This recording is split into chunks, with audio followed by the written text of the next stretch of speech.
what a day! What a lovely day!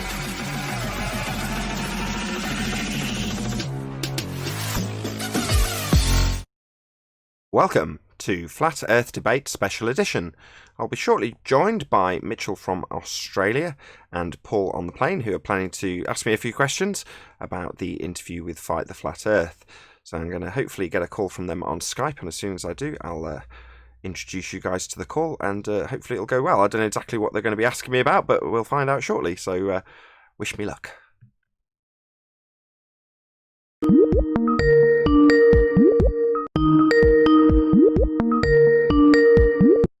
Calling. Hello! Mr. Nathan Oakley, I presume. Hello. How you doing, Paul? I'm doing well, sir. How are you? Very well, very well. Good. And we have Mitchell on the line as well. Hey, Nathan. How are you, mate? Oh, good. Good to hear from you, Mitchell. Great. Well, thanks for spending a couple of minutes with us. We sincerely appreciate it. We are in the midst of recording our podcast. And to kind of set the context, I'm not recording yet, just wanted to do some introductions here. But Mitchell's been wanting to do a Begging the Question show, talk a little bit about that logical fallacy. And then he sends me the link yesterday and said, coincidentally, Nathan was just speaking about this. Talking about your exchange with Fight the Flat Earth, which was, and I got a chance to listen this morning, which was priceless. But we really wanted to have a chance to talk to you a little bit about it and kind of dive in deeper into logical fallacies and begging the question, all that. And we thought that you would be a good man to help us along the way here. Sure. Are you ready? Wait. All right. All right, here we go. I'm going to hit record here, and then we will proceed. All right, here we go. 3, 2, 1. All right, welcome back to Dome Life with Paul and Mitch, exposing the globe lie. And as promised, that's right, we have the man, the myth, the legend himself, creator of the Flat Earth Debates. I'll have to talk how many shows you have so far. He is a professional globe destroyer. That's right. It's none other than Nathan Oakley. Sir, how are you? Very well. Thank you for having me here, Paul and Mitchell. Pleasure is all. Thank you for joining us. Yes, thank you. Absolutely. The pleasure is all ours, Nathan. Thank you so much for coming on the show. Well, as Mitch and I were talking before the break, we were talking a little about the logical fallacy begging the question, and that was, I think, really the highlight of a recent conversation you had with Craig over at Fight the Flat Earth. And I really wanted to start out, first of all, how many shows are you at now, sir, with your Flat Earth Debates? Because it's astounding how long you've been doing this. 1,238. That's all? That's all. That's all. Not very many. Well, first of all, congratulations on much success, and it's always a lot of fun to, I'm unable to time-wise listen to everything, but I get bits and pieces here and there, and it's just an astounding how much globe versus flat Earth conversation you and a lot of those people have had for so long, and frankly, I'm surprised when some globe defenders will be willing to go on the show and talk. And after hearing time and time again that what they need to be able to bring to the show to even garner your respect or even for you to listen to them, it has to be truly scientific. It has to have provenance, has to be evidence based. And they continue to bring these logical fallacies. Are you surprised at all, Nathan, that they haven't come up with anything new after over 1,000 shows? Not really. I mean, the begging the question aspect of it is the main heart of any claimed globe proof, and it was actually Validation Boy, probably back in 2014 or 2015, that was the first to highlight this, or bring it to my attention at the least, by publishing a video pointing it out. And he put it very simply. He said, every single claim to be globe proof ever presented, ever, will assume that the Earth is a globe. And when he said that, I was like, yeah, you're right. There isn't a single case that you'll find that somebody doesn't beg the question to try and prove something that simply isn't true. and that's that we're on a sphere. We're not. But the claim proofs of it will always start by assuming you're on a sphere. I'm sure we'll get into plenty of examples. Yeah, absolutely. That's same thing. I never thought of that until you mentioned it. Until I heard that through the community and that sort of thing. So you're right. And it was highlighted, I think, especially well. And we're going to obviously put the link to this portion of the debate that we're talking about today. When Fight the Flat Earth came on your show. But I believe it was the second or third. You called it the housekeeping questions, which I love. Which is where you try and start with somebody. I think it was the second one when we talking about proof of Earth rotation. And Craig started every time. You asked him, I know 1,000 times. Okay, what is it? What is it? And he kept saying, if the Earth spins, and you had to stop him right there every single time. Can you explain why? Because you assume that's the definition of a begging the question fallacy, to assume your outcome. So to lay down the actual thing you're trying to prove as a supposition in the first instance is a begging the question fallacy. So to assume your outcome, basically. So to assume that you're spinning by stating, if the Earth is spinning, is the very definition of begging the question.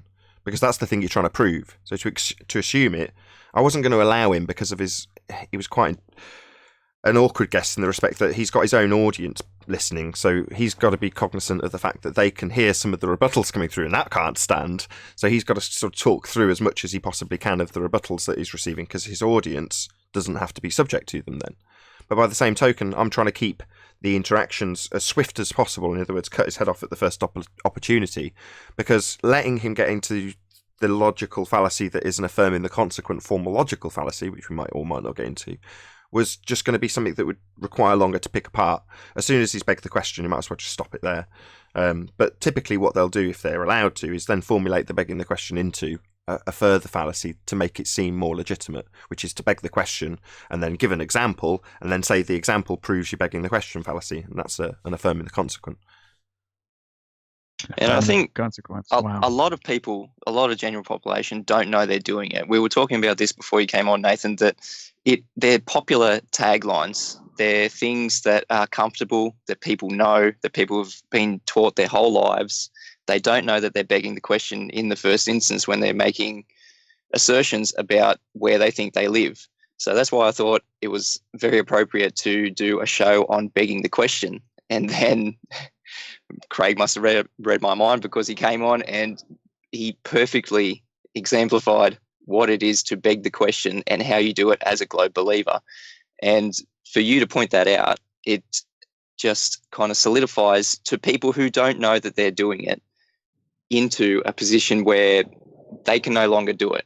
Now, we were talking about why Craig was still pushing those begging the question assertions. And as you said, he talks to his audience. He has to keep saying the taglines. They're popular. They're comfortable with people. He can't let those globe proofs that he calls them be destroyed. Now, other begging the questions are something like seeing a ship going over the curve. Can you explain why that is begging the question? Sure. Well, the bit that would be begging the question would be let's use one of Arwin's words, or words of Arwin, I should say, the physical assumption bias. So you're assuming that the boat is, number one, going over, and number two, that the horizon is a physical edge. So you've made a couple of assumptions in your statement. So if you were to challenge me based on that statement, I would automatically point out that you've begged a couple of questions in your statement. So what, we're assuming the horizon's a physical sphere edge now, are we? Exactly. And that's where the black swan comes in, because ever since the start of this year, I've been using it. A lot of people have been using it. It needs to be used a lot more. It is the number one globe killer. It destroys their very premise of having a spherical edge, and having a spherical edge creates that globe. So to cut that off at the knees, to say that we see too far, they can no longer beg the question. You just put the image up, you explain it to them. But in explaining to them, it kind of seems like we are begging the question. I want you to explain how we are not begging the question by going through the modus tollens. When we are saying if the globe has a radius of 3959, is that statement there begging the question, or is that because it's part of a logical consistency that is not begging the question? On its own, it's begging the question, but as part of the modus tollens argument, it's part of the logical consistency to debunk their begging the question assertion that Earth is a sphere with radius 3959. So to just state that Earth is a radius 3959 shaped sphere, then that's begging the question. But if you take that statement and then demonstrate through logical consistency why that is not the case, i.e. if you have every measurement being 1.2 times the square root of the observer's height in feet, then when you make an observation from a foot above the ground, the geometric physical sphere edge must be no more than 1.2 miles away from the observer. So when you, as you put it, just put the black swan on and explain to people, you are going to be explaining how they will reify a physical sphere edge based on the geometry laid down in the P and Q statement. So the P statement is if Earth is a sphere with radius 3959, on its own a begging the question fallacy, when formulated into modus tollens with the geometry of every distance to horizon can be no more than 1.2 times the square root of the observer's height in feet. Those two statements together are the claim that Earth is a sphere and the geometry that backs their claim Earth's a sphere. Now, the following statement in modus tollens is to smash it into oblivion by demonstrating that they don't have a physical geometric sphere edge horizon as required by their model. So absolutely not. It's a logical consistency argument. So the full rendition of if the Earth is a sphere, radius 3959, then every distance to horizon can be no more than 1.2 times the square root of the observer's height in feet. Observer's height in feet 1 foot, distance to horizon can be no more than 1 mile or 1.2 miles, and the black swan shows it in excess of 10. Therefore, the Earth is not a sphere, is the actual modus tollens formulation. That's definitely not begging the question, definitely not a logical fallacy, it's a logical consistency. Exactly, a logical consistency. And then they back it up with something that they call refraction, which a lot of people up until this point here, as we're going to explain, don't know that this claim here of refraction in that black swan image is also begging the question, because they beg the question that light is refracting around a globe still. They still believe that it could be a globe and it is light refracting around that globe. But there's also another part to the begging the question in this being the atmosphere. And a lot of people still, even on our side, still use the word atmosphere, which is begging the question that there is air in the shape of a sphere. Am I correct in asserting that? Yeah, absolutely. There's this whole string of fallacies that's attached to it. You're correct. And yeah, atmo, air, sphere, shape. Air has no shape. It takes the shape of its container, but to assume a solution to a problem that they're going to be presented with a different housekeeping question, which we're not talking about at the moment, which is how can you have gas pressure without the necessary antecedent of a container, then you need gas to be spherically held to Earth by a non-force force of gravity. Again, we'll maybe get into that later as well. But yeah, they've got to beg quite a few questions. You're absolutely right. But that isn't necessarily where that argument dies. So in the modus tollens, you are correct, by the way. You could certainly take both of those angles and demolish them with them. I'm not saying that's wrong. But in terms of how they're... I'll explain why the angle isn't necessarily the correct one. So when QE first presented this to me, I went and got a different image, a more recent BLMS B69 image of the black swan, without any benty cranes in it, without any refracted cranes. And I presented it to QE and I was like, just use this one, because then they won't come back with refraction. And his answer to me, I'll never forget, he's like, I want them to. I was like, you want them to? He said, yeah, I want them to. And then he basically laid it out for me. The P statement, Earth a sphere, 3959 radius, leads on to the geometry of said sphere. Now, geometry is just that. It's geometric. It's the mathematics of that physical sphere shape. And that's the limitations of its geometry. That's what's laid down in the modus tollens. Nothing to do with optical effects, and nothing to do with refraction, and everything to do with the mathematical geometry that is claimed to be Earth as a sphere. As soon as they come back with refraction, then they undo the necessity for a tangent line. So they require a tangent line. Now, we'll get on to what you first noted, which is that they're begging the question when they say refraction. But the tangent line that they require is straight. That's what a tangent is. and it's a straight line to intersect a curve. And their curve that they're intersecting is the begging the question sphere Earth with a curve. And the line that it's intersecting, the point that it's intersecting, is the horizon in their model, a physical sphere edge, which they think the horizon is. Now, at that point, when they say refraction, they cannot derive R. So Al-Biruni is said to have measured R by way of a tangent to the horizon, a straight line to that point to measure the drop. But they need a straight line to do that to acquire the R value in the first instance, to later apply it with this word refraction, because refraction in globe vernacular is actually 7/6 of the radius. That's terrestrial, otherwise known as standard refraction. Well, to use standard refraction, 7/6R, you're going to need R. And how do you get R? Well, you measure it with a tangent. It's geometry. So to say that the line to the horizon's bent, refracted, deviated from straight, means they haven't got a tangent. Bye-bye globe model. Would that be circular reasoning? Very simply. Boom, boom. You know what I mean? Oh, was that a pun? No, not a pun. A serious question. Fair enough. Circular reasoning is begging the question. That's what circular reasoning is. Oh, okay. You could use that interchangeably, I guess. Okay. Yeah, they are interchangeable. Circular reasoning is to assume the thing you're trying to prove. Start with the thing you're trying to prove. Circular reasoning, yeah, correct. Okay. All right, very good. Boy, if you ever consider taking or teaching a class on logical fallacies, I would like to sign up for that, because I think it just breaks down at its most simplest form. You could pretty much take any sort of argument that you get, any what somebody would call evidence or proof. You could take it and you could break it down to its most simplest form and go through these logical fallacies and say, well, you can't even really bring that evidence in the front door here because you're starting with a premise that is fallacious. I mean, it really, to me, it seems that simple. But what am I missing? Nothing. We're just in an arena where the claim that they're making has no actual proof of it. There's certainly no scientific evidence that we're on a sphere. So if you have no evidence, what are you going to do? You've got to come up with something that seems to the untrained ear like it's proving something. And that's exactly what they do. They have to employ logical fallacy. They have no choice. So while it might be, or it might seem reasonable to dog on Craig and go, look, he just begged the question. Well, he has no other option, to be perfectly ruthless.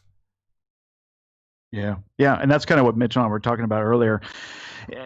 Getting into trying to psychoanalyze some of these people, like Red's Rhetoric, like Fight the Flat Earth, like Mr. Sensible, some of these Simon Dan, some of these folks who have become, developed these followings because they are, I think, very good at speaking to the untrained ear, to use your words, which I agree with. Psychoanalyzing these folks, I'm always thinking and trying to figure out, do you think somebody like Craig do you think they truly believe what they say, what they think, or do you think that they are knowingly misleading their untrained ear followers? Okay, it's a good question, but don't take offense to my answer. To divine one's thoughts is the acme of foolishness. I have no idea what his motivation is, and I don't have a crystal ball. All I can focus on is his arguments. That's all I can do. Yeah, fair enough. I go back and forth. I just have trouble believing that somebody would knowingly mislead somebody, but at the same time, knowing how much they have invested, I think it's very difficult for them to even. I don't know if they even have the brain capacity to go past what their belief system is, and could possibly even be blocking them from even seeing their own fallacious arguments. But that's you just hit the nail on the head. Just speculation. Oh no, you hit the nail right on the head. It's not necessarily that they're lying outwardly to others; they're actually lying and deceiving themselves. So this is pain relief. A few moments that they can actually believe their own nonsense. It is, and that, like Mitchell, like you and I were just talking about, it's just, you go through your entire life believing one thing, and you begin to define your entire world and how you see the world and how you see yourself, how you relate to others, how you relate to nature is all based on this premise that the earth is a sphere. And then this group of people show up and say, you're wrong and you have no evidence. Well, you know what? Ego and a whole bunch of other things get in the way, and I'm going to show you. And like I think you have so eloquently demonstrated over 1,000 shows, Nathan, is just that's all they've got is these fallacious arguments to try and prove a point. And if you are able to see that logical fallacy that they're bringing to the table, that everything is built on, it kind of shuts things down very, very quickly. I'm surprised somebody like Craig is willing to come on the show and just take the verbal abuse, because frankly, I'm very intimidated by you, Nathan. I am so glad you're on our team, because that would be disastrous if you weren't. It's easy to berate people when you've got the truth on your side, and that's the bottom line. No one's going to pick apart anything that we state on the show as being rooted in fallacy. And if anything was rooted in fallacy, it would be pointed out very swiftly with a huge dose of ridicule attached. And that's their main... There's two things here. And you're right, Mitchell, to focus on begging the question, because that is the root of it all. And the reason it's the root of it all is because it's the assumption that you're right anyway. So most people are under the misapprehension that they're just automatically on a sphere. So they've got the heart of a begging the question fallacy programmed into them from the get-go. So why does someone like Craig behave like that? Well, because he automatically knows it's a sphere. Well, that mentality is a mentality that's going to set you up to permanently beg the question and just have someone like me laughing at you for it. But that's how people are wired. And the other thing is that we're perpetuating this in ourselves. So there's a recent guy on the debate called Tommy who came on the show as a Globe defender, very, very vehement, very outspoken Globe defender, and has recently switched sides to Flat Earth. But the thing that got the most note out of me was that he recognised that it was him and his foolishness for not recognising the deception. Because if you look into it, these people, the priests of heliocentrism, lay it out in their scriptures, how it's not real, how it's a mathematical reification. So therefore we are only guilty of it ourselves. Once we come across the subject, your average normie doesn't know he's being brainwashed. But as soon as someone like Craig or any other anti-flat earth person comes to this arena and hears the arguments, they've then got to embark on a self-brainwashing path. And that's precisely what they do. And that leads to, depending on the level of intellectual honesty, the priesthood perpetuating out the get-outs and the logical fallacies for the people who can then perpetuate it to us. No, those are the people in the trenches, not normies. We call them fundamentalist religious globe zealots. Yeah, very well said. That's the system. That's the system. That's the way it exists. So, when you are introduced to this conversation, this debate, if you aren't willing to even, first of all, admit that maybe I do need a brainwashing to look at this objectively, well, then they're probably going to lose just from the beginning. Because obviously all I can speak for is my experience. And when I first heard there was even a conversation about the shape of the world, I think that's the process I went through. I had to say, okay, well, maybe they're right. I'm talking about flat Earth, a flat Earth defender. Maybe they're right. But to look at this objectively, I've got to literally remove any chance of begging the question. I didn't think of that explicitly because I wasn't aware of logical fallacies really at that point, other than, when it came to the shape of the world. But I had to admit that maybe I was programmed, maybe I'd been lied to, and I needed to go through that self-brainwashing to be able to look at this objectively. And I think a majority of people, normies, I guess, I don't know if you want to call them that, they're not willing to go down that path. Well, they may not be exposed to it.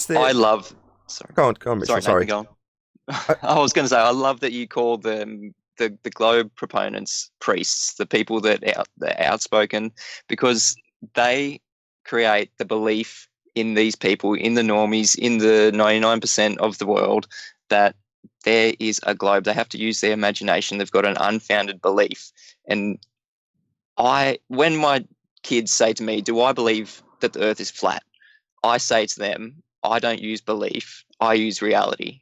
And I don't have to use my imagination to know where I live. I can use my own two eyes. I can use my own demonstrations. That's what all my videos are trying to demonstrate, is what everyone can do for themselves at home without a belief system, without imagination, for reality. And once you use reality, once you use the things around us and take away that element of imagination and belief, you come to the conclusion, inevitably that the Earth is flat, stationary, and enclosed. And I want to touch on one of those elements, enclosed, because there's a lot of people, especially on our side, that have a bit of confusion about gas pressure without a container. It's quite obvious that there is no example of a gas pressure being maintained without a container, and even to the extent that you cannot have a vacuum without a container. But when we get into the second law of thermodynamics, it breaks down for people. People's eyes glaze over. They don't really know where to start, because you look it up on Google and all the Google searches apparently deal with heat transfer. But how does the second law of thermodynamics actually apply to things like air pressure and gas? It's just describing change. So high pressure to low pressure. That's all it's describing.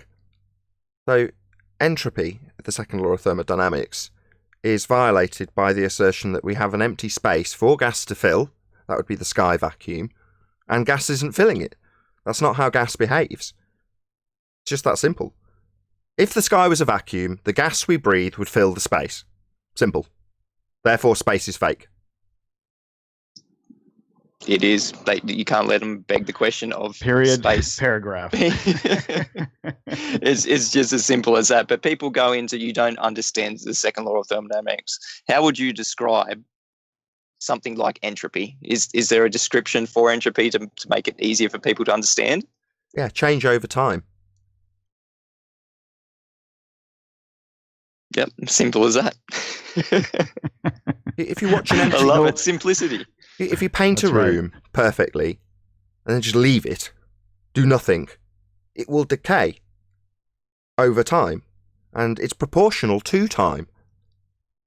So, in terms of the rate that it disperses into an availability of volume that it has to disperse into, that would be gas. Well, the rate that it disperses is irrelevant to the process. Over time, the gas will fill the space. Well, if you've got this exchange between an empty volume and a gas pressure that's trying to expand in all directions rapidly, and it's not occurring, then you've just got what is adequately described as a violation of natural law. And that's precisely what their assertion that we've got satellites, orbits, the Earth in a sky vacuum, basically the heart of the heliocentric argument. It's the number 2 on the list of top 3 globe killers. It's how can you have gas pressure without containment? You must have containment. Dome life, right? That's right. You're right, Mitch. Here it comes. Here it comes. Go ahead, Nathan. Are we? You're on the top 3? Begging the question in calling our show Dome Life, Nathan? Right. But I mean, people try and hold me to account on this dome, and I don't claim a dome. I've got no issue with anybody who does, because it's akin to the point I make, which is we must have containment to have gas pressure. It's an antecedent-consequent relationship. Without the container, there can be no pressure. So you must have containment. Now, if you want to call it a dome, that's fine by me. In debate, I'd be held over a barrel for using that word. So I don't. That's right. And there's no need for me to point at the sky and say, I know what that is. It's a dome. I know we must have containment to have gas pressure. But like I say, that's number 2. It was number 1 on top 3 globe killers. You know, as soon as you debunk the medium, all of their best claims die. Anything that's claimed to have a picture from space, you know, shout out to Math Powerland, you've never been there. So what have you got to go on? Well, you got a picture. Well, where's the picture from? Well, it's from a natural law violation, sky vacuum. That's where. Automatically, therefore, fake. What's that? Travelling to the moon? Well, how did they get there? Through a sky vacuum, automatically fake. Anything that's claimed to be a picture from a satellite, the ISS, all travelled to planets, all fake, all taking place in a fake place called space, a violation of natural law. It all falls on its arse as soon as you point out that you can't have the gas pressure we're all breathing if it's not contained. And what's Earth in a sky vacuum? Well, it's an open system with gas not expanding into the sky vacuum. Total nonsense, complete violation of natural law, hence it's number 2 on the top 3 globe killers. What is number 1 for Black you? Swan. Number one, the Black Swan. Okay. Yeah. Number 3. Yeah, that just. Oh, go on. Go ahead. I was going to ask you what number 3 was. Well, number 3 is the Coriolis effect. So there's only really 3 aspects to heliocentrism. Earth as a sphere. That's debunked with the Black Swan. They haven't got an R value anymore to assert the Earth-based geometry with 3959 radius. That's dead. Black Swan killed it. Only rebuttal's refraction. That kills the geometry. It implodes upon rebuttal. So that's number 1. Number 2, gas pressure without a container. Number 3, Coriolis effect. So there is an assertion that we have a 15 degrees an hour deviation as the Earth rotates underneath an inertial reference frame. Therefore, as demonstrated or described by Neil deGrasse Tyson, you watch a football from the stand making a goal because Earth rotated underneath the football, according to Neil deGrasse Tyson. That's called Coriolis effect, a 15 degrees an hour deviation, as it is claimed Earth rotates underneath things not attached, like footballs and bullets, and aeroplanes, and helicopters, and drones, and you, if you jump up and down. Anything that's not attached to a claimed Earth that's spinning will drift at 15 degrees an hour according to the claim that Earth spins. Now, if that was the case, you'd look up at a plane and go, oh, what do you know? That plane looks like it's taking a curved path. Only looks like it. It's just because I'm rotating underneath because I think Earth's spinning. That's why it seems to curve. Because Earth's rotating underneath that aeroplane. But if Earth was rotating underneath an aeroplane, then flights travelling west would be significantly reduced in flight time. For example, a flight from Charlotte, North Carolina to LA would take an hour and a half with the Earth turning underneath it, about 800 miles an hour, rather than the 4.5 hours it actually takes, because Earth isn't rotating underneath the aeroplane, causing you to see a not actual 15 degrees an hour deviation from the ground, which is what is claimed. When they say gyroscopes drift 15 degrees an hour, flat earther, well, they don't continue the statement. 15 degrees an hour as Earth is claimed to rotate underneath planes, drones, helicopters, hot air balloons. So you launch your drone and watch it drift away from you at 800 miles an hour if you're in Los Angeles. No, obviously that's not the case. We don't see any deviation. So the get out from the Globers, just so you can hear their rebuttal, is to start arguing about how things in the inertial reference frame, not attached to the spinning reference frame, actually travel with the spinning reference frame of an Earth. So they beg the question that Earth's spinning automatically in their rebuttal. Well, Earth's spinning and the plane's spinning with it. Well, that wouldn't give you a 15 degrees an hour deviation from the ground. I know Coriolis effect, but most people don't understand the Coriolis effect enough to appreciate when someone says Earth and atmosphere travel as one. Number one, it violates gas law. Gas is unbonded. It's not velcroed to the Earth travelling with it, as they beg the question of a spinning Earth. But also, you don't have any 15 degrees an hour deviation if they're travelling together, and that's supposed to be the thing they claim proves Earth spins. So just to summarise this particular globe debunking proof, number 3, Coriolis effect. Coriolis is an observation from a spinning reference frame of things seeming to drift. For example, you throw a ball from a roundabout, the ball travels straight, but because you spin underneath, it looks like it curves. Or to make the example even more simplistic, you're on a roundabout and looking at a lamppost that's concreted into the ground. It looks like it's coming towards you and then drifting away, and then coming towards you and drifting away as you spin underneath. But what the lamppost is doing is irrelevant for Coriolis effect. It's only what you observe. That's what Coriolis is. You observing not actual drift at 15 degrees an hour for the claim that Earth spins. But that's you on the rotating platform, claimed to be Earth spinning in this example, watching something seem to drift. So when they start detailing how, well, the plane's moving with this and moving with this, like, well, that's sod all to do with Coriolis effect. Only an observation of not actual drift. But we don't have it. Drones don't drift away from you. If Earth had a Coriolis effect, you could take off in a hot air balloon and just wait for the next country along to come to you, because Earth's turning underneath you. Obviously, that's not the case. And just in case you need a debunk for the claim that Earth is travelling with the atmosphere, which is, again, a violation of how gas behaves, we've got multiple directions of surface winds, automatically debunking that assertion that doesn't give them a Coriolis proof with 15 degrees an hour deviation.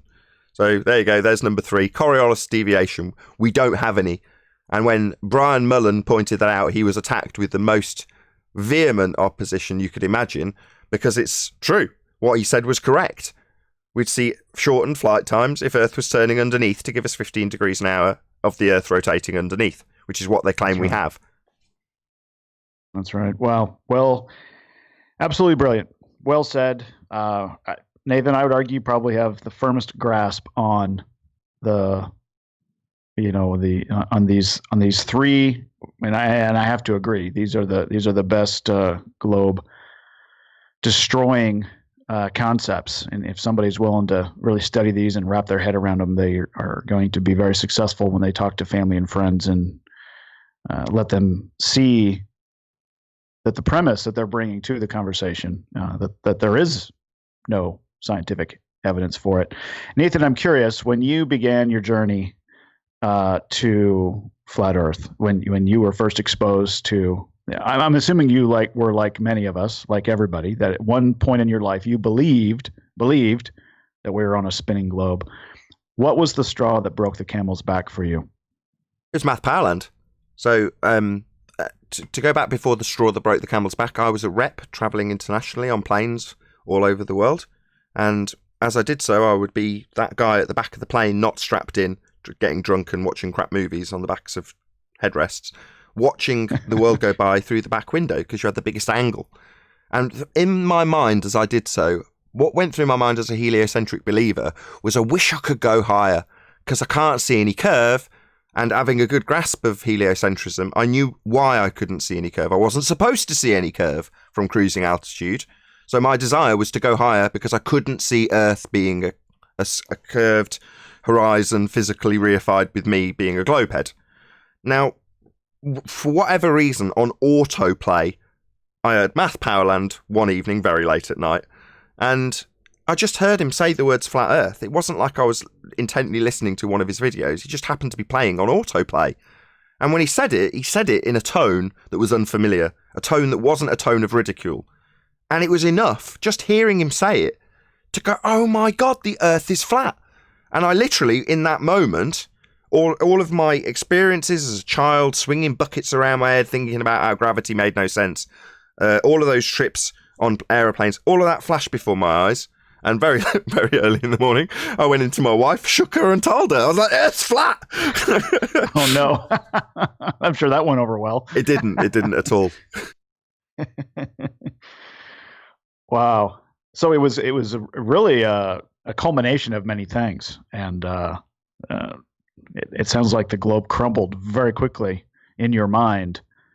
It was something about the tone. How would you describe the tone that you heard there? It was just because it wasn't delivered in a way that was ridicule or something like that. It was on all seriousness, and you took it as such. Exactly. I heard what he was saying, and when he mentioned flat Earth in the way, I couldn't even tell you which video it was, but the way he said it was not in ridicule, as you precisely identified. Typically, if you hear those words, and you might hear them here and there throughout your existence, I know I'd recently watched a Vsauce video prior to that was ridiculing flat Earth. I didn't even recognise it as ridicule at the time.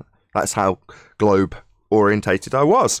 But when I heard Math Powerland say it wasn't in ridicule, it was with a very different tone and timbre in terms of how he was describing flat Earth and saying flat Earth. So hearing those words not said in ridicule was enough to be the straw that broke the camel's back, enough to send me over the edge and think of all those times where I wasn't saying, isn't the globe beautiful? I was, in a weird way, saying, I can see this is flat. That's what I was saying to myself. But because I was brainwashed heliocentric, I'm saying I wish I could go higher to see it curve, which you could paraphrase as, this looks very flat. You know what I mean? Yeah, for sure. That's a great story. It's a great story. How long until your wife joined the fun, shall we say? Well, she's a normie, so she knows the arguments. She gets to hear the arguments, and often she'll parrot off some of the arguments back to me, or laugh at some of my opponents. So, although she's not ever in the room while I'm doing this, she's not in the room now. Neither with obviously she's monitoring the kids, but I know she can hear because she'll often say, "Oh, what about this guy?" I don't know. I'm pretty confident that having heard the arguments, I doubt she's a heliocentrist, but for the ease of general life, she wouldn't openly declare herself a flat earther. But based on what she said to me in general conversation and living with her, I'm pretty sure she's not a heliocentrist of any sort of stout faith, let's put it that way. Yeah, I would be very surprised at anybody that would hear as much as they have heard from your show and your conversations to really be able to bring anything substantial to the argument. Go ahead, Mitch. I cut you off. I was going to say, you are a family man, Nathan. I have young children. Paul has young children. Do you have much confidence by the time they are kind of grown up, 30, 40, 50, that things are going to change? The paradigm will shift, that flat Earth will become even more prevalent than it is now? Are we making an impact, do you think? Oh, that's a really, really awkward question for me. I don't really care, if I'm honest. That's just going to sound terrible. Oh, God, let's try and rephrase this. There's certain people who come on the show like Spurs, who I describe as a flat Earth evangelist. Now, I've got nothing against people who want to go and spread the good word about the deception that people have put themselves through in the case of heliocentrism. Good for them. But for me, that's not necessarily the case. So, do I care if my kids grow up in a world that is heliocentric by nature? I don't really care. They don't watch TV. The YouTube that they do watch is monitored by me and my wife. There's certain things that they still watch that I don't necessarily agree with, and I kind of roll my eyes and go, there you go, there's your heliocentric programming. But that's the world that they'll grow up in. But I'm not on a mission to convert the people who come to my show. Far from it, in fact. Once they leave, I don't care. So I've now recognised in myself that to increase that by a margin or widen that net means that I generally don't care if people come to the show and are not converted to flat Earth. My objective isn't necessarily to convert you. It is, however, my objective to point out where, if you, as a guest on the show's debating with us, says, this is how I understand the Earth to be a sphere, I want them to understand how that's wrong, and why it's wrong. But whether or not they go away and say, well, I therefore appreciate that the Earth is obviously and observably flat, I don't care either way. Everyone's entitled to their own beliefs, and it's. I don't see it as my place to change that. Yeah, very good. That's a great answer. It's a good perspective. In fact, I would venture to say that there's many people in the flat Earth community that you have had a positive impact on.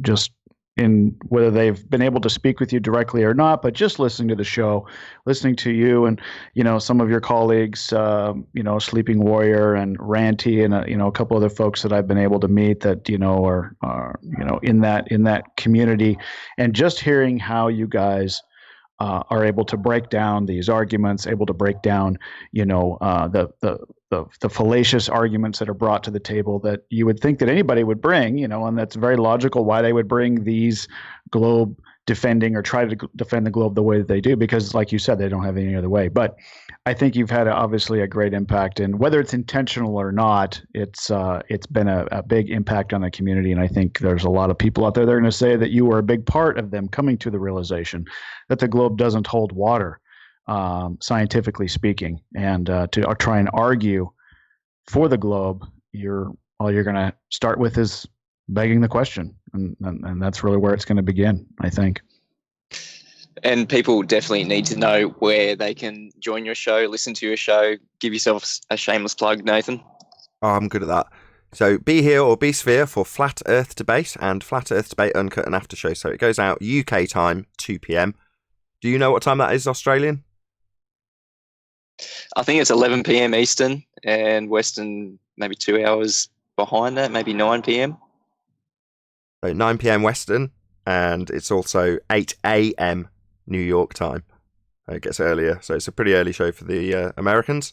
But there we go. It's also repeated about 6 or 7 hours later on my second channel. So it's Nathan Oakley 1980 for the live show that goes out at 2 p.m. daily, and it's 9 p.m. UK time on Nathan Oakley channel. So those are my two channels. Nathan, I've got several, but those are the two main ones. So Nathan Oakley 1980 and Nathan Oakley. I've also got a forum, which is on nathanoakley.com. So be here or be sphere for Flat Earth Debate Forum to keep up to date with the community debate. And that's about it. That's great. That is great. And as I mentioned, we'll include a link to those channels and the specific conversation that you had with Fight the Flat Earth. I call him Fallacy for Flat Earth, or no, Fallacy for Globe Earth. I think that's what I've renamed him. That's what the first F stands for now, at least in my mind. But we'll include those links in the show notes, so please check it out. I'd be surprised if you have not heard any of the Flat Earth Debate Show, but just in case you haven't, won't you please go over there, subscribe, and definitely check it out, because you're going to learn a lot just by being a fly on the wall. Nathan, thank you so much for staying up late. We sincerely appreciate it, and it's always great to hear from you. And keep up the great work. And here's to another 1,000 shows or so. Appreciate you spending some time with us. My pleasure. Thank you for inviting me, and thank you, Mitchell, as well. Thank you so much, Nathan. Are we going to try and get Nathan to answer some speak pipes with us? Have you got a bit more time, Nathan? Yeah. Oh, Nathan, did we lose you? No, I'm here. Oh, cool. Are you able to stick around for a couple more minutes? We've got some calls that come in that we listen to and respond to, and would you like to hang around for those? You're more than welcome. Yeah, sure, definitely. Okay, cool. All right. Well, don't go anywhere, folks. We will be right back with Speak Pipes. It's time to hear from you, our listeners. You're listening to Dome Life with Paul and Mitch. All right, I'm going to stop recording for that segment. And the speak pipes are probably going to come through a bit muffled on our end, Nathan. Like you play them through your speakers, don't you, Paul? Yeah. Thanks for bringing that up. So I will, hopefully you'll be able to hear it. So it's going to be routed through a different, so in the post-production, they'll obviously be a lot clearer, but I'll make sure to keep the volume up as much as I can so you can hear them. But these are messages that people leave. And the question was, well, you'll hear it when I introduce it, but appreciate you chiming in on any of these that you would like to. All right? No worries. Here we go.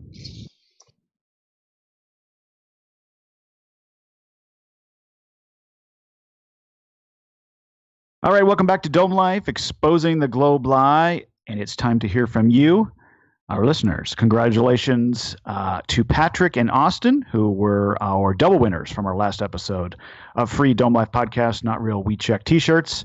For this show, the question that Mitchell posed was simply, what is the thing that we in the flat earth community should be addressing when it comes to debunking the globe? What is this, I guess, what was the strongest argument for the globe, I guess, or the one globe proof that was the hardest or still the hardest to overcome? I think that's kind of where we left it, Mitchell. Does that sound right? Something of that nature. Yeah, that sounds about right. Yeah. It was a very long-worded question, but trying to kind of flesh that out, whatever maybe something that people are struggling with, that maybe their buddy keeps bringing up and they're just not sure how to overcome it. They probably learned a lot already by listening to this show, but let's just see what folks have for us. All right, let's see who's going to win a t-shirt this week. Punch it, Mitch. I'm going to let Nathan punch the button. Nathan, could you just press that button over there, mate? Doing. No, don't hang up. Don't hang up. All right. We've got 8 messages to hear this week, so let's get going. The first one is from Austin. Here we go.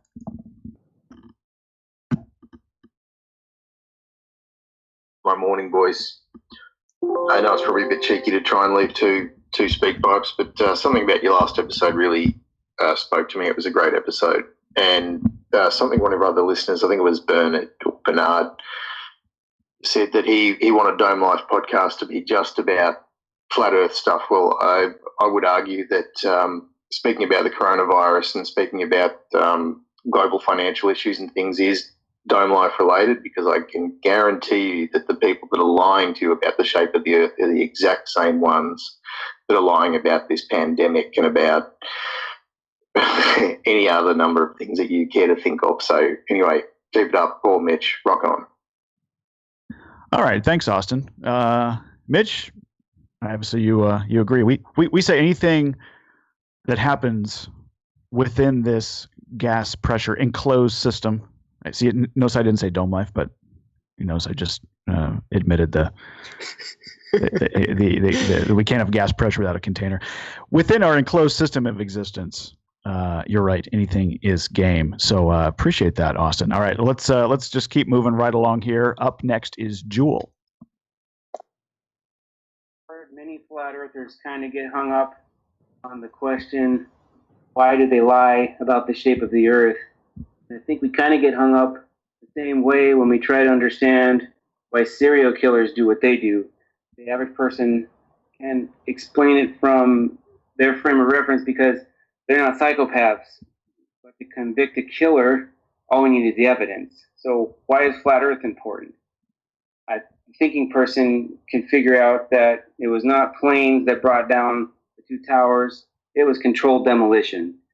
Our Constitution was built on the two towers of God's law. Love your neighbor as yourself and love your creator. Building 7 came down as well.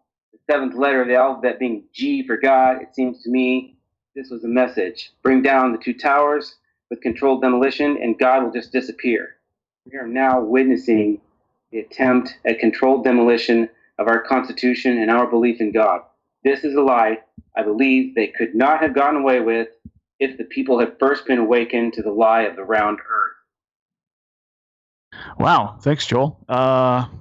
Nathan, what do you think? Your thoughts on that? Closer to the mark than he might realise. So the world is run by psychopaths. There is no doubt about that. And psychopathy is one of those subjects that had I have not heard Math Powerland that day, I'd have probably been covering psychopathy right now rather than flat Earth. But there we go. That was just one of those subjects that I did a lot of research into. And he's not wrong. Yeah, the world's run by psychopaths. And some of the things that we have to endure are laughable. If you can detach yourself from the lie, if you call it that, if you phrase it a lie, some of the things that you look at in the heliocentric world are a joke. And this is because of an aspect of psychopathy called duper's delight. And a lot of the time they are just laughing at us. A lot of the stuff on the ISS is a good example of that, which you cover, I know, Paul. But he's not wrong. You know, the world is run by psychopaths. I don't know if I necessarily agree with some of the stuff he said about controlled demolition, but there we go. That's a different subject. And it's not something I want to cover on my show. Whether or not you cover that is entirely up to you. Yeah, we cover everything, don't we, Paul? We cover vaccines, other conspiracies, other truths. Is there anything else other than flat Earth that you kind of research, Nathan? Do you go into other truths or conspiracies? Oh, absolutely, all day long. But I see it as a folly. So the reason I see it as a folly isn't because it's not important. Because to some people, it is important. Some of the hoaxes in the media, for me, I see them as magic tricks. And number one rule on YouTube is don't mess with the current magic trick. So if you mess with the current magic trick, Corona's not a magic trick that's current anymore. As much as most people probably don't realise that. It'll take them another year to realise that magic trick was cast back in January. You know, when all the laws changed, that's when the magic trick was being cast. No one was looking. Now, you can talk about it all you like. No one cares. The magic trick's successful. It's done. We've got the new normal. So if you hadn't realised it yet, the new normal's here. Should be used to it by now. Me, I crapped my pants when I saw them change the laws and moaned about it publicly. So yeah, I will cover these things, just not on flat Earth debate. I see the flat Earth and the globe lie as the biggest deception in mankind's history. So in that respect, yeah, the guy's right in that respect. If you can recognise that you've been duped into the entirety of the nature of reality, then you'll recognise that there's much, much smaller lies that were really easy to get past you. So yeah, I totally agree with him in 90% of what he said. Yeah, I mean I think that's a very, very worthwhile perspective to take. If you at one point believed that the entire nature of your reality, that you live on a spinning ball flying through space, you'll probably, at that point in your life, you probably believed anything, because that's the big one. So I agree with you 100% there, Nathan. All right, we're going to move on to Daniel. Hi, Paul. Hi, Mitch. Daniel here. Just heard the podcast. Loved it. Mitch's explanation on the atmosphere deviation thing, that kind of went over my head. I think it's going to go over a lot of people's heads. Maybe I should do a whole episode on that sometime because your entire argument rests upon what Neil deGrasse Tyson said. And, you know, he could be full of it, you know, but what's my best flat Earth argument? Eric Dubé's 200 Proofs the Earth is Not a Spinning Ball, or Eric Dubé's A History of the Flat Earth.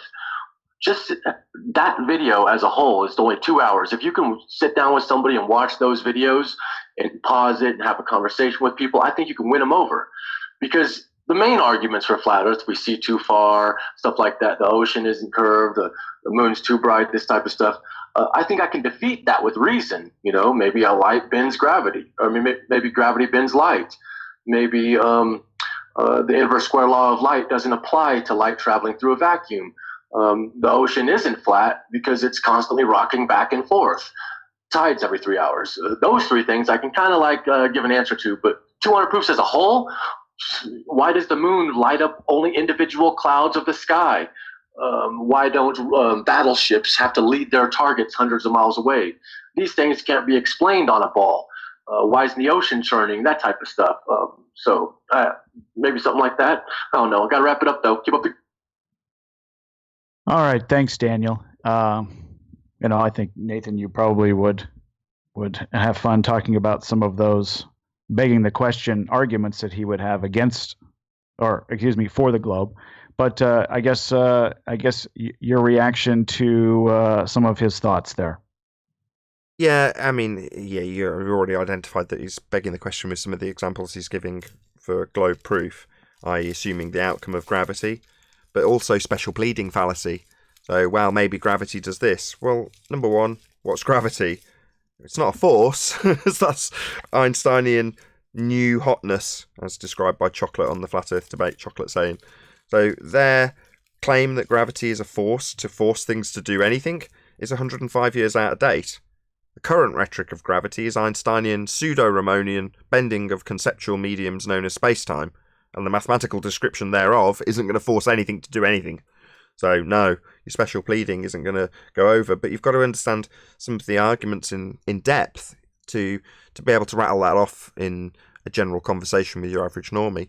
And most normies won't they'll glaze over when you start detailing pseudo-Ramonian force space and bending conceptual mediums, explaining that you can't bend the concept of time, and that's what mathematics of Einsteinian gravity do, and 105-year out-of-date ideas of it being a mass-attracting mass force is also completely wrong. It's been superseded. Like I say, most people will just glaze over when you try and explain that to them. So while he's saying watch 2 hours of Eric Debay, I wouldn't necessarily advise that. I'd take the same tact I take when I'm talking to normies, if I ever do engage with normies about this subject. So I'm very careful not to drag them into go and watch 2 hours of Eric Debay or watch 2 hours of my debate show even.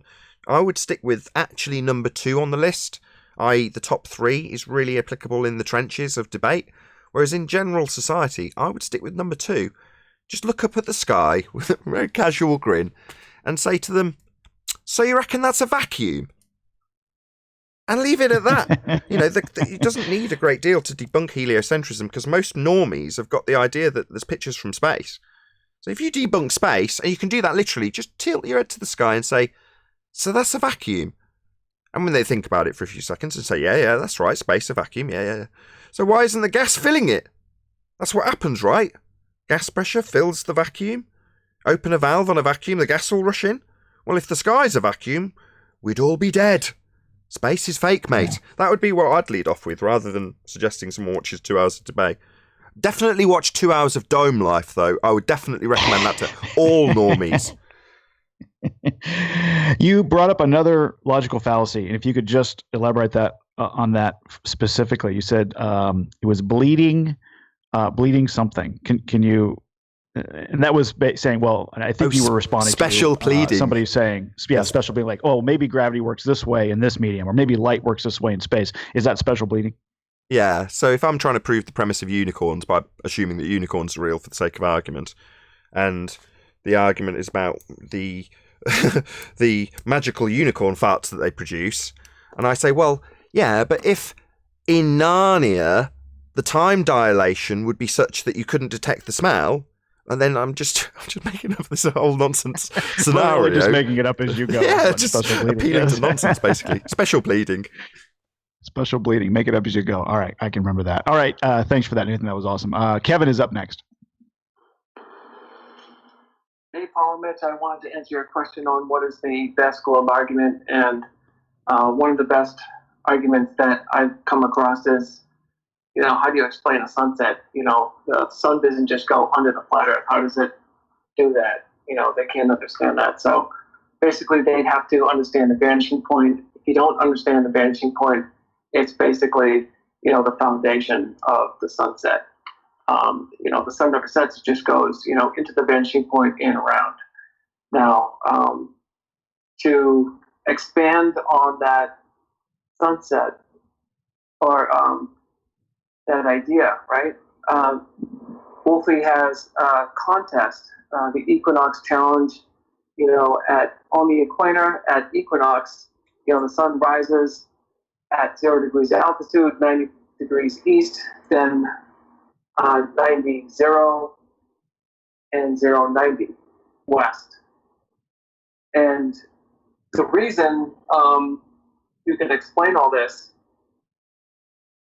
is from the path of the sun. It's basically like the Coriolis effect. So it's a +1, -1 until you get to 90 and 0. They're like boundaries, just going by math, right? So it's 0, 90, 90, 0, 0, 90, -90, and then you have 0 as well. So with that, that is the best argument that they have. And I proved it, and Wolfie gave me a $100 gift card to Amazon. Thank you.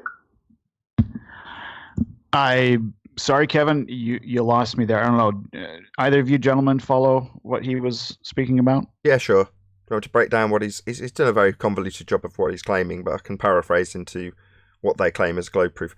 If that was a scenario on the debate, what I would do with that chap is get him to define precisely what he's trying to prove and how he proves it. So this is what I claim proves the globe, and it is exampled by this. So you get them to actually formulate it into what they obviously at this stage see as a logical consistency. However, it won't be. What he's doing is affirming the consequent. So what he's saying is, if the Earth is a sphere, we will observe this particular movement of the sun during the equinox. We do observe this particular movement of the sun during the equinox, therefore the Earth is a sphere.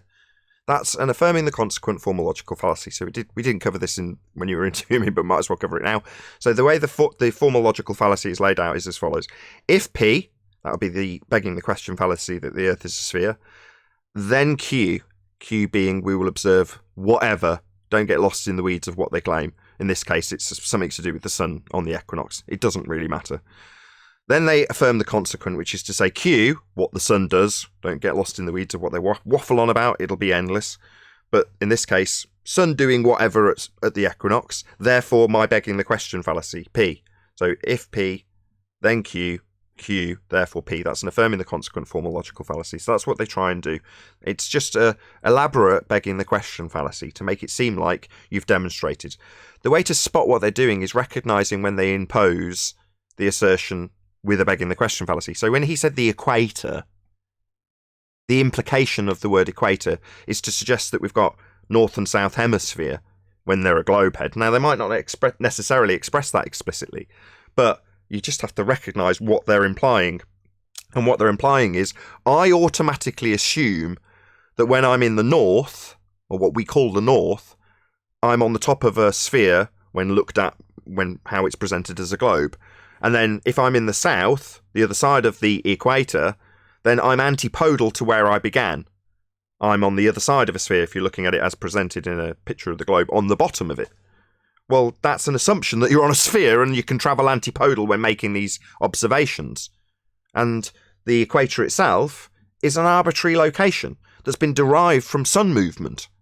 So to derive a location from sun movement and then use that arbitrary position that's not real, it's a midpoint between the seasons, and say this point, based on what I now observe of the sun, which I've got this arbitrary location from, proves a sphere when I assume that going that way's up on the sphere and going that way's down on the sphere. It's just begging the question that you're on a sphere. And they'll all do that. Most of the complicated arguments for a sphere will take that format, that logical fallacy format. It's a formal logical fallacy. In other words, it has form. If P, then Q, Q, therefore P, as opposed to just, I assume Earth's a sphere, therefore my argument is that Earth's a sphere. That's basic begging the question, circular reasoning.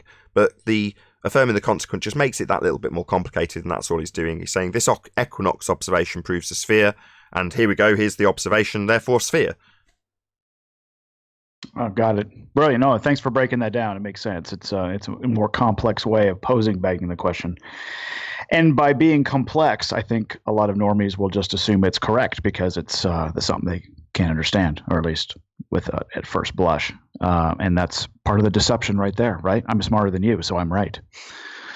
All right. Let's see. Thank you for that, Nathan. Chris is up next. G'day, Paul and Mitch. Chris here from Queensland in Australia. Just ringing up to say g'day and chime in on this week's question. Come on, lads. We know the globe has got no good ones. We know there's no good ones, right? That's my answer. Actually, I'm really chiming in about last week's question, why flat Earth matters, because that's one of my favourite ones. And it's, I just wondered, did anyone else have that barrier coming into flat Earth? Like, is it something that really got you stuck up? It's like, I can see all the things debunking it, but I just can't see why it matters. I mean, for me, that didn't even enter my mind at all. It's obvious why it matters. Let's put hiding the creator aside for a second, and just the simple fact that they've set up these indoctrination camps called schools and taught us a bunch of lies on purpose. How do people not think that is important, or how can they see that does not matter? I just don't get it. I just cannot see it. Anyway, I just wondered, did you guys have this barrier, or is it maybe it's just a thing, like people who see it straight away don't even have that question because it's obvious. I don't know, but love to hear your thoughts. Is it true, Paul, that Paul Jr. caught all the fish on the camping trip, or were you carrying him as well? Anyway, love you. Peace. Bye. Mitch, were you telling lies about me again to Chris? Your fellow, that wasn't me. That was all Chris. That was all Chris. All right. Well, Chris, just to respond to that real quickly, yes, he did a lot better than I on the fishing trip. So thank you for that. But getting back to what you were saying, and Mitch, I'm going to kick it over to you. I'd like to hear from you first, if you don't mind. In kind of a response to what Chris was saying. And I've been saying this all along, and I tout it because it just makes sense to me. And that is, you get all this evidence that the globe is a lie, that, the earth is, presents itself observably flat and motionless, so to speak. People just discard all of that because they don't know the why. And that would be like a detective, a murder detective stepping over a body and not even looking at all the evidence because he doesn't have a motive. And again, I agree with you, Chris, that doesn't make any sense. Mitch, what do you think? Yeah, I've said it a few times that before Flat Earth, I was never really religious. I was never really contemplated a creator. But since coming to the realization that we are on a flat, stationary, enclosed reality, it does bring up the question of, do we have a creator? Nathan, do you have any thoughts on the creator? Does it cross your mind at all? Well, again, the caller's got it right. I don't know if he realises why he's got it right, but are you aware of the ontological primitives? The way you phrase it, I don't think so. Okay. But please explain. The root of the deception in terms of heliocentrism lies with the origin story. And the origin story is to answer one of these questions in terms of where we came from. What is the beginning? You only have two options. Either the existence we exist in was born out of nature, or it was created. Those are the only two options in terms of how we came to be. So the origin story for heliocentrism is the Big Bang, a relatively recent story, I might add, within the last 100 years. Nevertheless, that story is the root of all existence. And in terms of maths, it's dividing by zero and coming up with everything. Mathematical nonsense. Nevertheless, that's what the story of the Big Bang gives you. Nature creating everything from nothing. Now, the alternative is a creator. Yep, that's the only two choices you have. Those are the ontological primitives. Now, how do you come to a decision about which one of those is true, given that the current rhetoric is literally heliocentric, Big Bang, everything out of nothing, Earth in a vacuum, swirling around an empty void of nothingness? Well, that is the answer to one of those questions, but it isn't the answer to that question. because that answer violates a natural law.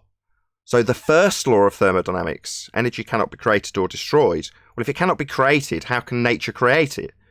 It violates one of the rules imposed in this existence that we take part in. Now, the only way around that is to have something that's external to that system to create it. And if that's your only existing option beyond a violation of the first law of thermodynamics, and we are governed by natural law, these are the laws that our existence take place in, therefore nature cannot violate that law. So you can't have nature creating itself. What are you left with? Well, we're left with a creator. So in terms of the why, well, you've only got one other answer when you get down to the brass tacks of what is the start of this particular deception. Well, the origin story starts with nature creating everything in violation of natural law, the alternative being God. That's it.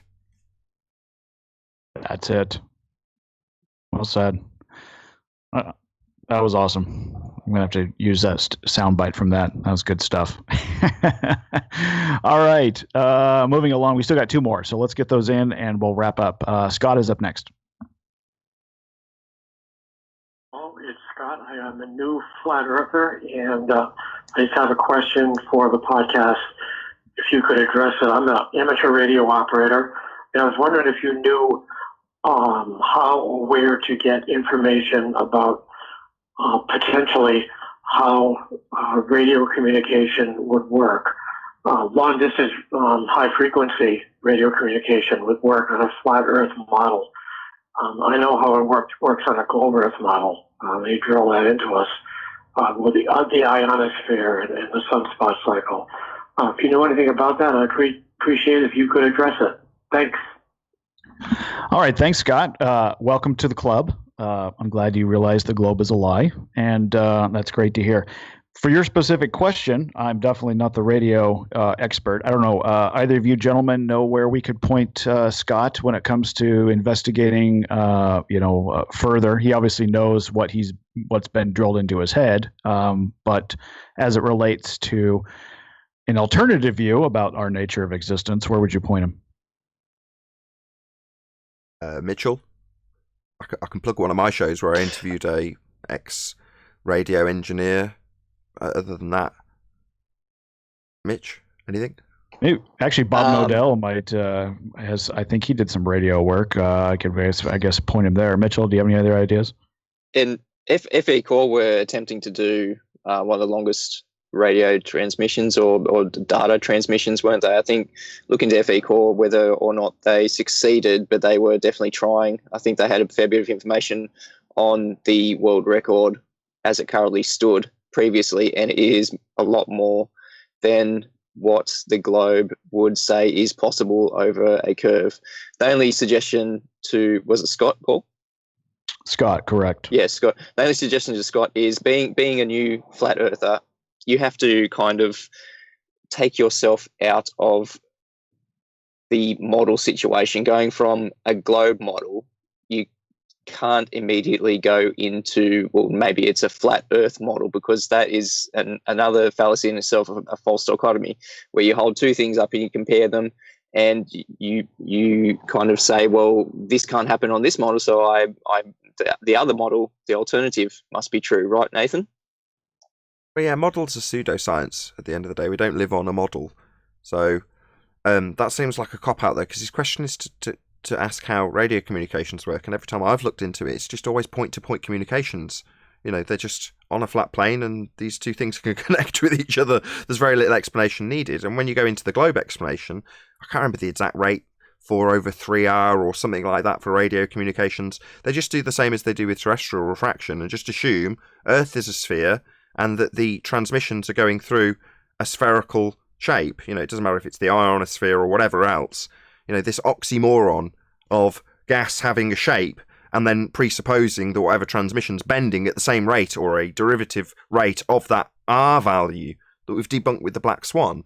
So my advice to him would be, look into, again, how they claim these transmissions work on a sphere, and you'll quickly find that there's a lot of presupposition about Earth being a sphere and the transmissions bending at the rate of the sphere and things of that nature. So as much as I'm not a radio communications expert, and the only information I've ever come across always seems to describe that we've just got a flat plane with things collecting point to point. It's not that complicated. Yeah, no, that's well said, Nathan, and and I agree. You got to start with the absolute simplest explanation, and that is, I mean, obviously, if you have to have a point that's sending and a point that's receiving, and depending on the strength of the signal, how far it's going to be able to go, and start there and kind of see where you get. But go ahead, Nathan. Which show? I don't know if you could bring it up. If there was a specific show where this was kind of hashed out with somebody that was a radio expert or had some experience, what show was that? Is that sure? I mean, it was an interview I did. Flat Earth UK was the show, and I think it's number 6, or maybe even number 5. I forget. It was with Robin Poe, and she explained. I'll give you a broad strokes of her story. Basically, as an engineer in the army, she was told how to link up these relays to do communication. Coincidentally, a rough rate that wouldn't have any spherical obstruction. And when she was out in Ferrari, a part of Italy, she was trying to connect to a relay, but there was too much foliage or whatever in the way. So instead of trying to connect to the relay, she just pointed back to the original source, which was about 115 miles away, and got a perfect signal because there was nothing in the way. Now, she didn't give it any attention. She just radioed back and said, I've got a connection. Explained how she'd got a connection, and suddenly there's really big wigs coming down to tell her they don't like it. And she's got to take it down and get it working with the relay like the book says. Now, her experience was to say that my point-to-point communication at 115 miles would suggest there was nothing in the way. There should have been an Earth curve obstruction of a physical geometric horizon between me and it. And while she might have observed the physical obstruction, claimed to be a physical geometric spheroid horizon, that was just a perspective aspect of her vision, as opposed to something actually getting in the way. So other than that, I can't point him into any specific direction to research his own communication. But my advice would be, now that you recognise, what was this guy's name again? I've forgotten already. It was Scott. Scott. This recognition that you've been deceived in terms of the nature of your reality, for me, is a wonderful thing because it's very exciting. What is the way this communication works? Now, for you, that's your, wow, how does it actually work then? Well, isn't that a wondrous thing? Be that guy that finds out and tell me so I don't have to look into it. I think maybe Mark Sargent might have a subject matter expert on that area, and also Scott, look at all of Mark Sargent's subject matter expert interviews, because they are kind of the thing that really got me over to the flat Earth side, because there is so many people in so many professions that have they're experts in their field, and they can show you categorically how all those things work on a flat stationary enclosed plane. Yeah, and what you find when you dive into a lot of those specific stories and understand where they're coming from, you're finding out that there was some sort of deception that was part of it, and it works perfectly on a flat, motionless, enclosed Earth, but they had to really make things complex and account for things that didn't exist and make you think you're accounting for things that didn't exist, like when it comes to, lasers and radio waves and, shooting missiles, the military guys and the pilots and things like that, and you really start to see through all of that deception. So, Scott, hopefully that helps, and thanks again for chiming in. We appreciate it. Okay, let's get to the last call for this week, guys. Here it is. Hey, Paul and Mitch, Scott from Wisconsin. I wanted to answer your question this week. I think the globe's best proof is celestial objects and their movement. All of their movement fits what you expect to see if you're on a spinning globe and not a flat stationary Earth. The only rebuttal I ever hear is the analogy that you can't tell anything about the floor by looking at the ceiling. That analogy isn't really very good, because we can predict what we see about, because we can predict what we should see if all of the celestial objects are moving around us, but that's not what we see. So let me know what you guys think. Thanks. All right.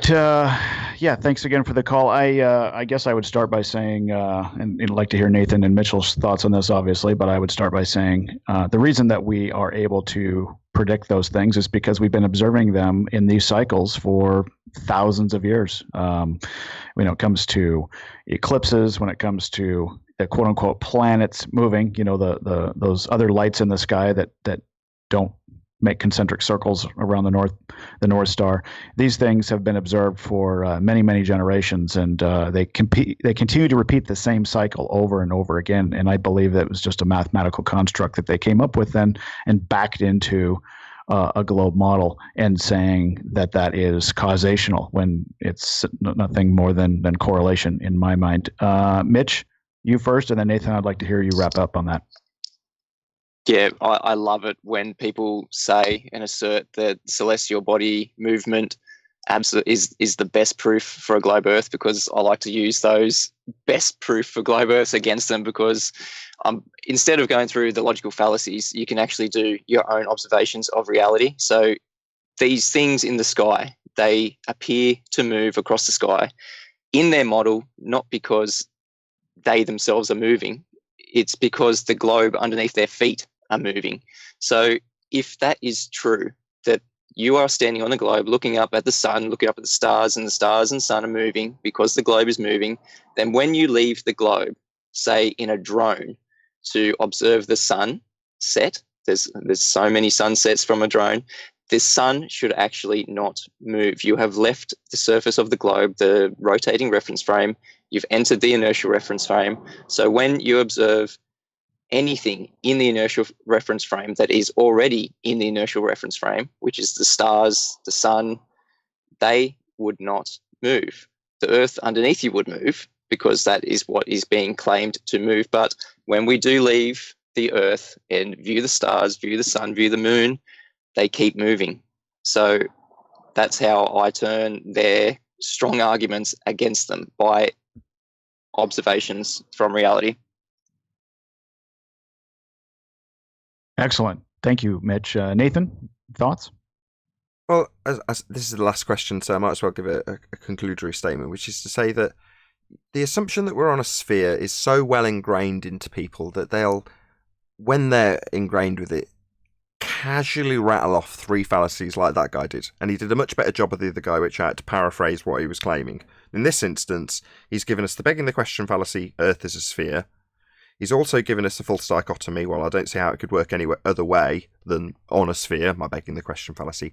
And he did actually formulate it almost into the affirming the consequent. So he's got, if Earth is a sphere, then we will observe star rotation. Again, it's in the north and south hemisphere. He's declaring on a sphere, begging the question, right? Assuming that which he's trying to prove.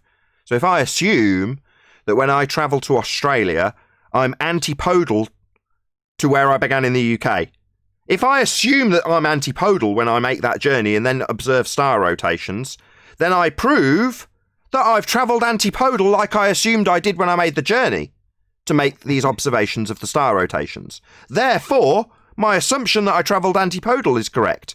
So if P, Earth a sphere, as he declared, then Q, star rotation, I observe star rotation because I've assumed I've travelled antipodal with my begging the question fallacy when I made my journey.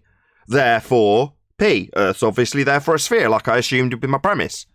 So triple your trouble fallacy. He also presented it as what could be the alternative. Therefore, he's dropped in subtly a false dichotomy, which was identified earlier by Mitchell, presenting A or B in false dichotomy. Is it a reified flat Earth pancake that you guys don't reify because models are pseudoscience, versus my globe Earth model with an assumption of antipodal travel when I observe star rotation? So which is it? Oh, well, you can't describe it with a flat Earth map that you've been given by the government. Therefore, my model's the right one. No, mate. That's a false dichotomy, begging the question fallacy, all wrapped up in an affirming the consequent formal logical fallacy. If P, then Q, Q, therefore P. Like most of the arguments when seeming complex, and like there can be no explanation. No, you've just assumed you travelled antipodal when you went to Australia. You didn't. That was just your assumption. Period. Brilliant. Paragraph. Period. Paragraph. That's it. Way to wrap up, Nathan. That was very, very well said. And hopefully the caller there learned something and can digest that, because when the next globe defender comes at him with, hey, look, see Jupiter up there, and it moves the way it moves through the sky, that proves we live on a sphere. he's going to be able to tear that up. So very, very well done. All right. That was it for this week. Thank you, everybody that called in and left a message. We appreciate that. Hopefully you liked our responses. And let's see who's going to win a T-shirt this week. So drum roll, please. I'll put the names here. Congratulations. Jewel. All right. Jewel, if that's your name, that's the way it was spelled on the speak pipe. So congratulations. You're this week's winner of a free Dome Life Podcast T-shirt. So I'll be in touch with you very soon. And if you get to me before I get to you, please send me your shirt size and an address of where we can ship one out to you. Don't forget to listen each week. Chime in with your answer to the question of the week. Mitchell, hope you're ready because I'm putting you on the spot here momentarily. Question of the week to be entered into a drawing for a free T-shirt. Congratulations again to Jewel. All right. The question for the next show is... I don't like to corner our listeners into a question, so I reckon we should just open it up. If you've got a question about anything, give it to us and you could win a shirt. Simple as that. The question is, what's your best question for us? What's your best question? And if we can't handle it, we're going to send it over to Nathan so he can. All right. And if you'd like to snag a Dome Life T-shirt without having to wait or pose a question to us, you can order one today at paulontheplane.com/gear. We've got men's and women's sizes, versions available, a whole host of sizes and colors. And if you are listening and you have purchased one, please snap a picture of yourself or have someone else do it. Shoot it over to me so I can add it to the website. You can see all of the photos at paulontheplane.com, if I can get the word out, paulontheplane.com/photo wall. And with that, I guess we will wrap up for another week. Mitchell or Nathan, both of you, I'd love to hear the last word. What's on your mind? Who do you want first? All right, I'll just plug Nathan's channel again. Thank you so much, Nathan, for coming on our show. You can catch Nathan daily debates, 2 p.m. UK time, 8 a.m. Central Time, 11 p.m. Australian time on Nathan Oakley, 1980. Thank you, Nathan, for coming on, mate. Yeah, if I can, I'll give the top 3 globe destroyers. Number 1, the Black Swan. You cannot see a physical geometric sphere edge for a horizon. Number 2, you can't have gas pressure without a container. If the sky was a vacuum, the gas we breathe would fill the space. And number 3, Earth is not rotating.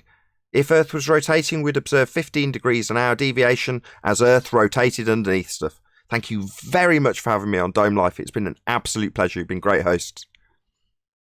Thank you so much, Nathan. And for those of you listening, take those 3 things down, learn them, be able to explain them, be able to walk somebody through those, and you're going to be very, very successful in your conversations and getting them to begin to doubt that we live on a spinning, orbiting, wobbling, salty water space pair-covered rocket traveling at 4 different speeds in 4 different directions. Yes, I can't believe that I used to believe that either. If you have feedback on the show, you have a story to share, got a question for us, or just want to say hello, please leave us a speak pipe. You can go to domelifepodcast.com, look for the link at the bottom of the page where you can leave us a message, or you can simply dial 702-706-FLAT. That's 702-706-FLAT or 3528.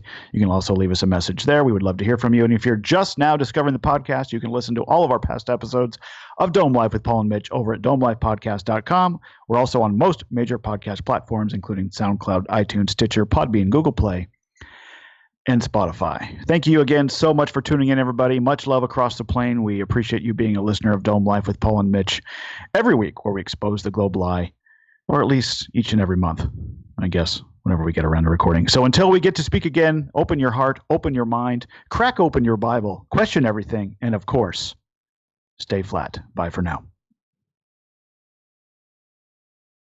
And we are clear. Nathan, thank you so much for hanging around even longer than I thought you'd be able to. We really, really appreciate your thoughts on this. It was a lot of fun. No, thank you for having me. It's a real pleasure. You bet. We'll have to do it again sometime. Indeed. Absolutely. Thanks for staying up late. My pleasure, Mitchell. Thank you very much for inviting me. All right, we'll let you go. Thanks again, guys, and I will send you the link when I get it all built out. But it was awesome, and I really, really had a good time. And have a good evening. And Mitch, have a good day. I know you're just getting to work. Yep, just about to start the day. Have a good one, boys. Take it easy, guys. Thank you. And I suppose I should also say a massive thank you to all of you in either Nathan Oakley 1980 or Nathan Oakley Premiering streams for hopefully smashing the super chat, liking, commenting, sharing, subscribing, and all that good stuff. Be sure to check out Mitchell from Australia and Paul on the Plane podcasts to keep up to date with their flat Earth debate. I've been Nathan Oakley, and I'll see you all in the next video.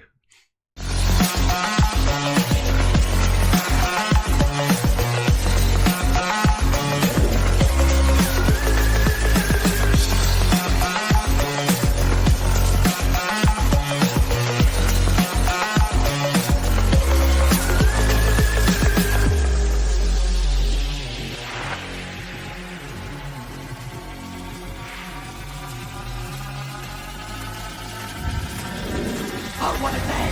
What a lovely day!